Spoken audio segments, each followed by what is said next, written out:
Chapter 3. Weekly Question of Fortune. 4.50 a week. Once across the river and into the wholesale district, she glanced about her for some likely door at which to apply. As she contemplated the wide windows and imposing signs, she became conscious of being gazed upon and understood for what she was, a wage seeker. She had never done this thing before and lacked courage. To avoid a certain indefinable shame she felt at being caught spying about for a position, she quickened her steps and assumed an air of indifference, supposedly common to one upon an errand.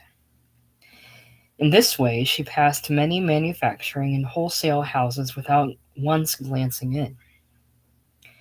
At last, after several blocks of walking, she felt that this would not do, and began to look about again, though without relaxing her pace.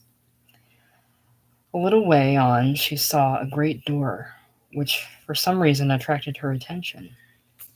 It was ornamented by a small brass sign and seemed to be the entrance to a vast hive of 6 or 7 floors. Perhaps, she thought, they may want someone, and crossed over to enter. When she came within a score of feet of the desired goal, she saw through the window a young man in a gray checked suit. That he had anything to do with the concern she could not tell, but because he happened to be looking in her direction, her weakening heart misgave her, and she hurried by, too overcome with shame to enter. Over the way stood a great 6-story structure labeled Storm & King, which she viewed with rising hope. It was a wholesale dry goods concern and employed women. She could see them moving about now and then upon the upper floors. This place she decided to enter no matter what.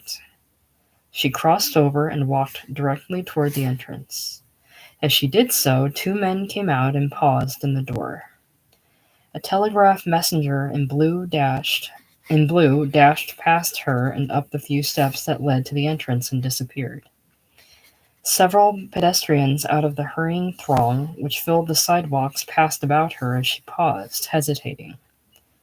She looked helplessly around, and then, seeing herself observed, retreated. It was too difficult a task. She could not go past them. So severe a defeat told sadly upon her nerves. Her feet carried her mechanically forward, every foot of her progress being a satisfactory portion of a flight which she gladly made. Block after block passed by.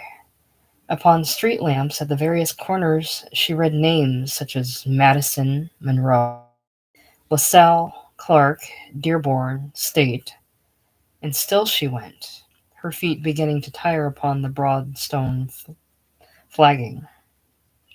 She was pleased in part that the streets were bright and clean.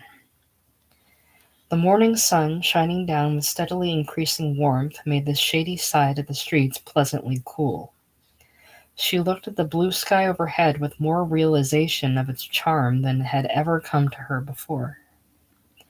Her cowardice began to trouble her in a way. She turned back, resolving to hunt up Storm & King and enter. On the way she encountered a great wholesale shoe company, through the broad plate windows of which she saw an enclosed executive department hidden by frosted glass. Without this enclosure, but just within the street entrance, sat a gray-haired gentleman at a small table with a large open ledger before him.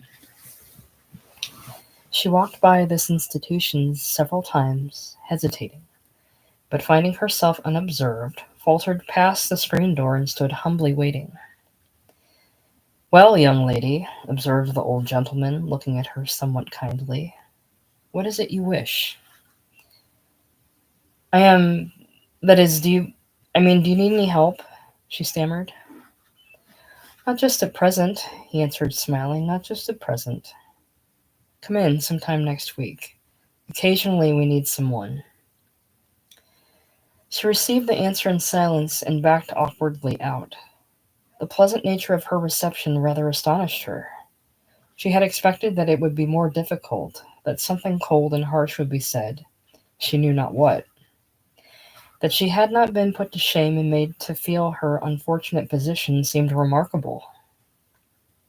Somewhat encouraged, she ventured into another large structure. It was a clothing company, and more people were in evidence.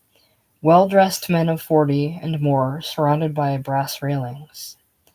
An office boy approached her. "Who is it you wish to see?" he asked. "I want to see the manager," she said. He ran away and spoke to one of a group of 3 men who were conferring together. One of these came towards her. "Well?" he said coldly. The greeting drove all courage from her at once. "Do you need any help?" she stammered. "No," he replied abruptly, and turned his heel. She went foolishly out, the office boy deferentially swinging the door for her, and gladly sank into the obscuring crowd. It was a severe setback to her recently pleased mental state. Now she walked quite aimlessly for a time, turning here and there, seeing one great company after another, but finding no courage to prosecute her single inquiry. High noon came, and with it hunger. She hunted out an unassuming restaurant and entered, but was disturbed to find that the prices were exorbitant for the size of her purse. A bowl of soup was all that she could afford, and with this quickly eaten, she went out again. It restored her strength somewhat and made her moderately bold to pursue the search. And walking a few blocks to fix upon some probable place, she again encountered the firm of Storm and King, and this time managed to get in. Some gentlemen were conferring close at hand, but took no notice of her. She was left standing, gazing nervously upon the floor. When the limit of her distress had been nearly reached, she was beckoned to by a man at one of the many desks within the nearby railing. "Who is it you wish to see?" he inquired. "Why, anyone, if you please," she answered. "I'm looking for something to do." "Oh, you want to see Mr. McManus," he returned. "Sit down." And he pointed to a chair against the neighboring wall. He went on leisurely writing, until after a time a short, stout gentleman came in from the street. "Mr. McManus," called the man at the desk, "this young woman wants to see you." The short gentleman turned about towards Carrie, and she arose and came forward. "What can I do for you, miss?" he inquired, surveying her curiously. "I want to know if I can get a position," she inquired. "As what?" he asked. "Not as anything in particular," she faltered. "Have you ever had any experience in the wholesale dry goods business?" he questioned. "No, sir," she replied. "Are you a stenographer or a typewriter?" "No, sir." "Well, we haven't anything here," he said. "We employ only experienced help." She began to step backward toward the door when something about her plaintive face attracted him. "Have you ever worked at anything before?" he inquired. "No, sir," she said. "Well, now it's hardly possible that you would get anything to do in a wholesale house of this kind. Have you tried the department stores?" She acknowledged that she had not. "Well, if I were you," he said, looking at her rather genially, "I would try the department stores. They often need young women as clerks." "Thank you," she said, her whole nature relieved by this spark of friendly interest. "Yes," he said as she moved toward the door, "you try the department stores." And off he went.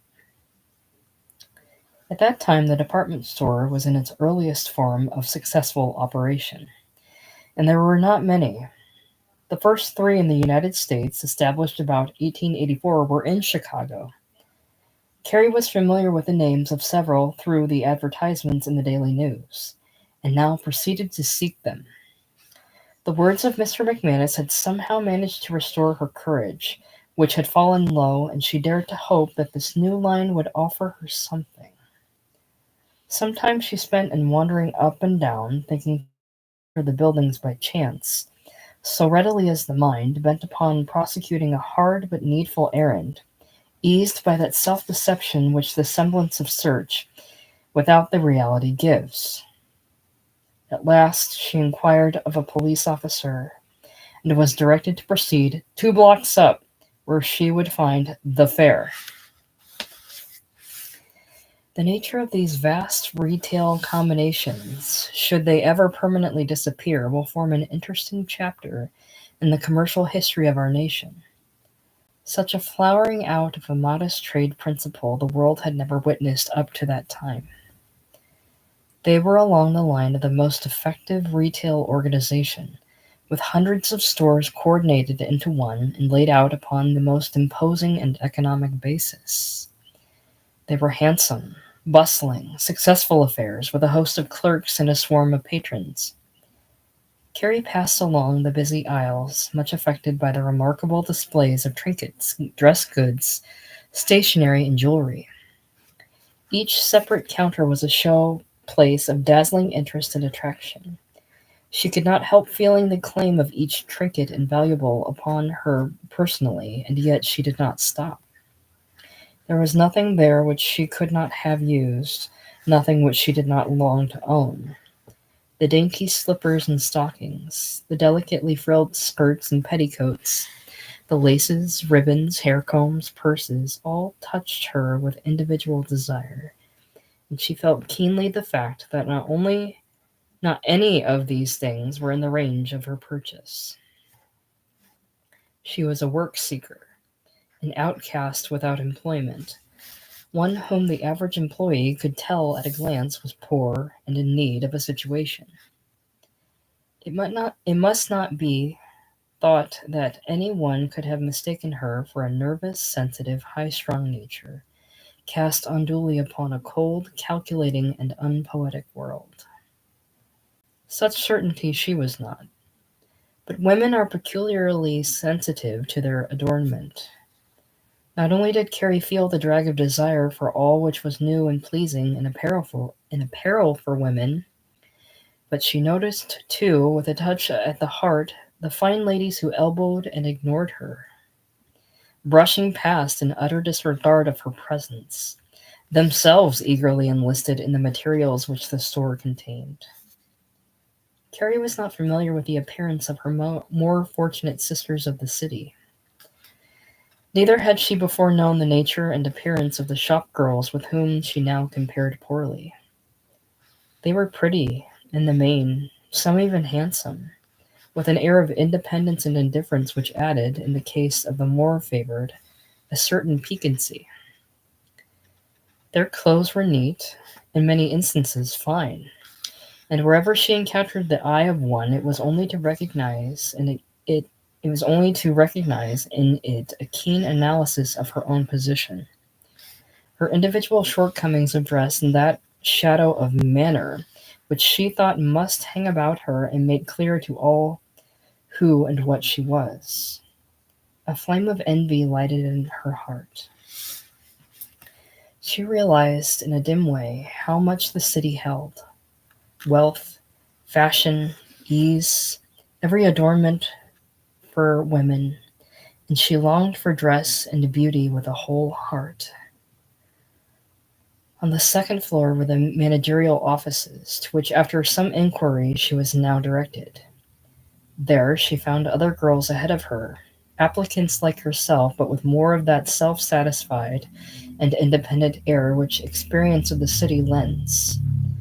Girls who scrutinized her in a painful manner. After a wait of perhaps 3/4 of an hour, she was called in turn. "Now," said a sharp, quick-mannered Jew who was sitting at a roll-top desk near the window, "have you ever worked in any other store?" "No, sir," said Carrie. "Oh, you haven't?" he said, eyeing her keenly. "No, sir," she replied. "Well, we prefer young women just now with some experience. I guess we can't use you." Carrie stood waiting a moment, hardly certain whether the interview had terminated. "Don't wait," he exclaimed. "Remember, we are very busy here." Carrie began to move quickly to the door. "Hold on," he said, calling her back. "Give me your name and address. We want girls occasionally." When she had gotten safely into the street, she could scarcely restrain the tears. It was not so much the particular rebuff which she had just experienced, but the whole abashing trend of the day. She was tired and nervous.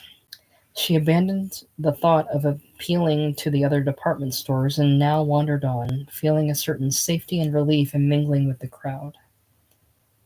In her indifferent wandering, she turned into Jackson Street, not far from the river, and was keeping her way along the south side of that imposing thoroughfare when a piece of wrapping paper, written on with marking ink and tacked upon the door, attracted her attention.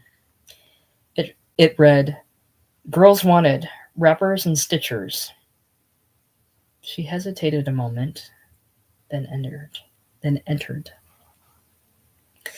The firm of Spiegelheim and Company, makers of boys' caps, occupied one floor of the building, 50 feet in width and some 80 feet in height. Oh, shit. 50 feet in width and some 80 feet in depth. It was a place rather strangely lighted, the darkest portions having incandescent lights, filled with machines and workbenches. At the latter labored quite a company of girls and some men. The former were drabby-looking creatures, stained in face with oil and dust, clad in thin, shapeless cotton dresses and shod with more or less worn shoes. Many of them had their sleeves rolled up, revealing bare arms, and in some cases, owing to the heat, their dresses were open at the neck. They were a fair type of nearly the lowest order of shop girls, careless, slouchy, and more or less pale from confinement. They were not timid, however, were rich in curiosity and strong and daring in slang. Carrie looked about her, very much disturbed and quite sure that she did not want to work here. Aside from making her uncomfortable by sidelong glances, no one paid her the least attention. She waited until the whole department was aware of her presence. Then some word was sent around, and a foreman in an apron and shirt sleeves, the latter rolled up to his shoulders, approached. "Do you want to see me?" he asked. "Do you need any help?" said Carrie, already learning directness of address. "Do you know how to stitch caps?" he returned. "No, sir," she replied. "Have you ever had any experience at this kind of work?" he inquired. She answered that she had not. "Well," said the foreman, scratching his ear meditatively, "we do need a stitcher. We like experienced help, though. We've hardly got time to break people in." He paused and looked away out of the window. "We might, though, put you at finishing," he concluded reflectively. "How much do you pay a week?" ventured Carrie, emboldened by a certain softness in the man's manner and his simplicity of address. "3.5, he answered. "Oh," she was about to exclaim, but checked herself and allowed her thoughts to die without expression. "We're not exactly in need of anybody," he went on vaguely, looking her over as one would a package. "You can come on Monday morning, though," he added, "and I'll put you to work." "Thank you," said Carrie weakly. "If you come, bring an apron," he added. He walked away and left her standing by the elevator, never so much as inquiring her name. While the appearance of the shop and the announcement of the price paid per week operated very much as a blow to Carrie's fancy, the fact that work of any kind was offered after so rude a round of experience was gratifying. She could not begin to believe that she would take the place, modest as her aspirations were. She had been used to better than that.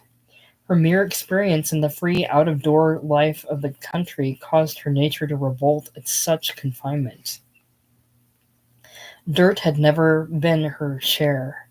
Her sister's flat was clean. This place was grimy and low. The girls were careless and hardened.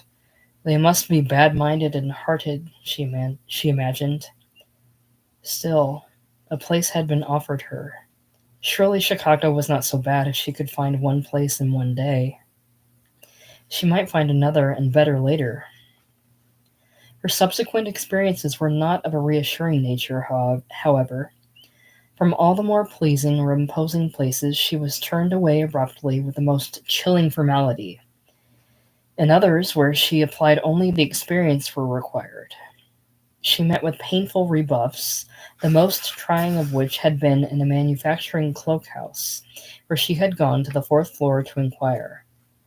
"No, no," said the foreman, a rough, heavily built individual who looked after a miserably lighted workshop. "We don't want anyone. Don't come here." With the wane of the afternoon went her hopes, her courage, and her strength. She had been astonishingly persistent. So earnest an effort was well deserving of a better reward. On every hand, to her fatigued senses, the great business portion grew larger, harder, more stolid in its indifference. It seemed as if it was all closed to her, that the struggle was too fierce for her to hope to do anything at all. Men and women hurried by in long, shifting lines. She felt the flow of the tide of effort and interest, felt her own helplessness without quite realizing the wisp on the tide that she was. She cast about vainly for some possible place to apply, but found no door which she had the courage to enter. It would be the same thing all over, the old humiliation of her plea, rewarded by curt denial. Sick at heart and in body, she turned to the west, the direction of Minnie's flat, which she had now fixed in mind, and began that wearisome, baffled retreat which the seeker for employment at nightfall too often makes. In passing through Fifth Avenue, south towards Van Buren Street, where she intended to take a car, she passed the door of a large wholesale shoe house, through the plate-glass window of which she could see a middle-aged gentleman sitting at a small desk.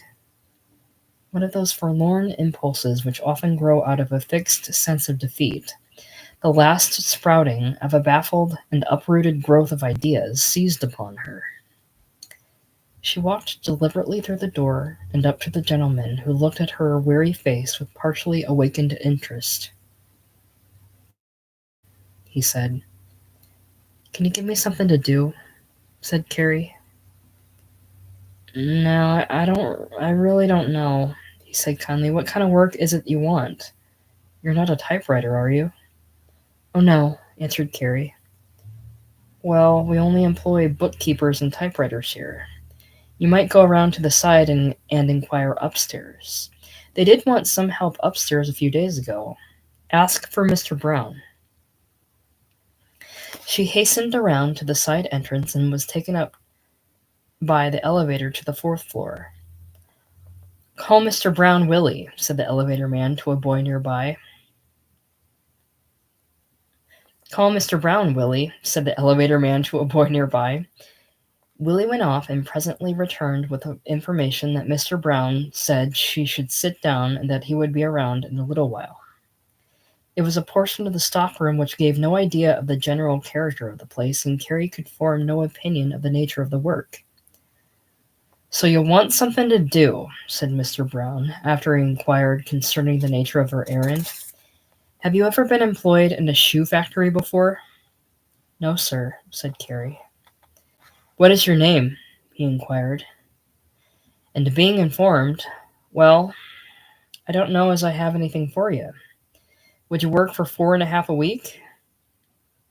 Carrie was too worn by defeat not to feel that it was considerable. She had not expected that he would offer her less than 6. She acquiesced, however, and he took her name and address. "Well," he said finally, "you report here at 8 o'clock Monday morning. I think I can find something for you to do."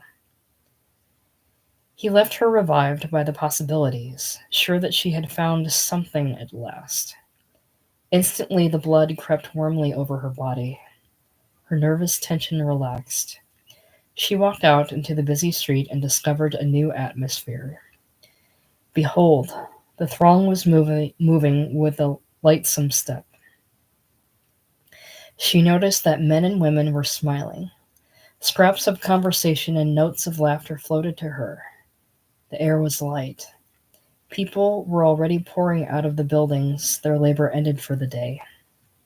She noticed that they were pleased, and thoughts of her sister's home and the meal that would be awaiting her quickened her steps. She hurried on, tired perhaps, but no longer weary of foot. What would Minnie say?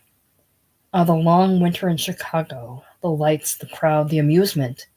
This was a great, pleasing metropolis after all. Her new firm was a goodly institution.